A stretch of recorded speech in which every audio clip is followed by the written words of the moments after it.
Dahil meron pa silang kuya na madalas namang maasahan sa kakulitan. At yun nga, si Nonong. At dahil kababalik lang na Makli sa bahay, nako, ito na naman. Kasama pa si Maymay, si Makoy ang pinunturya nila na manligaw. Okay.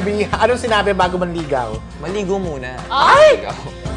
Yun ang sinabi. Sa akin, okay lang Kiri naman. dito ni Aura, oh. Ang kiri. Ang kiri mo dito. Pang Candy Magazine, eh. Saka ng bibig. Yung Ipis sa kay Edward mata. pang passport. Siniko naman yung nilalagay sa salon yung mga lalaking gusto mo ipagupit. Ganito po yung gusto kong pagupit. Yung sa pader. Yung maraming gupit. Marami sila mga 15 na ulo. Gusto ko po yung ganyan, no? Gupit, madali lang yan. Yun, pinakamaganda kay Makoy. Halata mo ganyan siya maglakad, eh. Sabi, nakaganyan, no?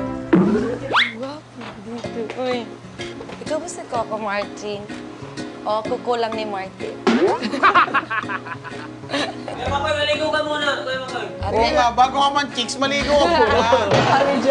Kuya Makoy, bago ka mag-kids, maligo ka muna. Hoy, Makoy, bago ka man chicks, maligo ka muna. Oh, no! Kuya Makoy. Huwag mang aminin mo na may mga araw din na hindi mo nasabi. Miss, may gusto sana sabihin sa itong kasama ko eh. Torpe kasi.